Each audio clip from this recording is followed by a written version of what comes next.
marche. Il sera pour toujours un saint.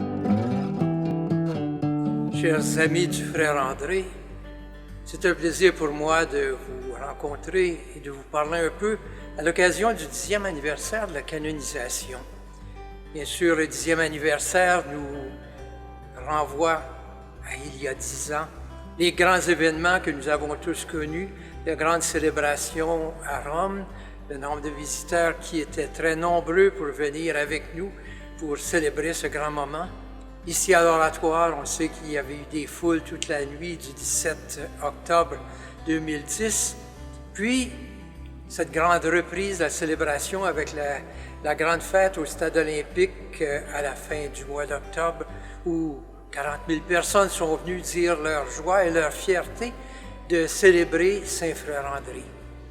Grand moment de joie, grand moment de ferveur, mais on peut se poser la question 10 ans plus tard, que reste-t-il de ces grands moments? Est-ce que ce serait qu'une sorte de feu de paille qui donne une grande lumière pour un moment court et après ça tout retombe comme avant? Et non. Après 10 ans, nous avons découvert comment cette lumière que nous avons vécue, que nous avons vue, cette grâce que nous avons ressentie à ce moment-là, continue d'avoir des effets.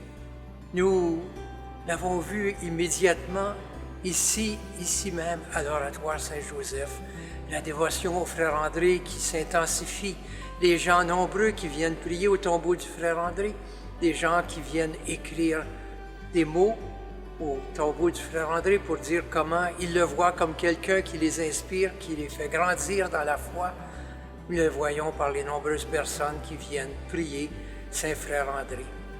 Mais ce rayonnement, il va beaucoup plus loin, puisque nous avons vu depuis cette époque de nombreuses classes d'écoles, de nombreux groupes, de nombreuses paroisses qui ont voulu faire du frère André le patron et qui propagent cette vision du frère André à travers le travail de leur propre communauté, que ce soit au Québec, en Ontario ou dans d'autres pays du monde, même au fond de villages d'Asie, on retrouve des paroisses Saint-Frère André. Et on voit ainsi que cette dévotion à Frère André continue à grandir. Et pourquoi?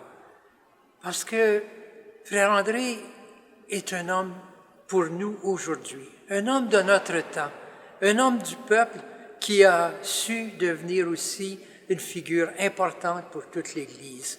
Nous avons donc senti cette force, cet homme si humble, pourtant, qui a fait de si grandes choses. C'est donc ce que nous avons célébré et ce qui se célèbre partout dans le monde.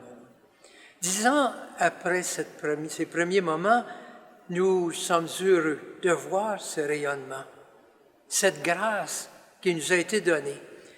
Mais vous savez, une grâce qui nous est donnée, c'est toujours ici une mission qui nous est donnée. Nous avons reçu la mission de faire connaître, de faire aimer le frère André autour de nous. S'il y a un peu partout des lieux qui ont pris le nom du frère André, c'est parce qu'il y a des gens comme vous et moi qui ont travaillé pour que frère André soit connu dans leur propre milieu. C'est donc cet effort commun que nous avons fait qui permet au frère André d'avoir un rayonnement aujourd'hui, de dire à toute personne qu'il y a ce simple frère qui a su si bien répondre à la grâce de Dieu et qui nous invite à suivre son exemple. 10 ans après, nous vous remercions d'avoir travaillé avec nous pour rendre la figure de frère André si présente partout dans le monde. Et maintenant, alors que nous célébrons avec joie ce 10e anniversaire, nous voulons continuer à célébrer cet homme qui est pour nous un ami, un frère, un saint. Merci.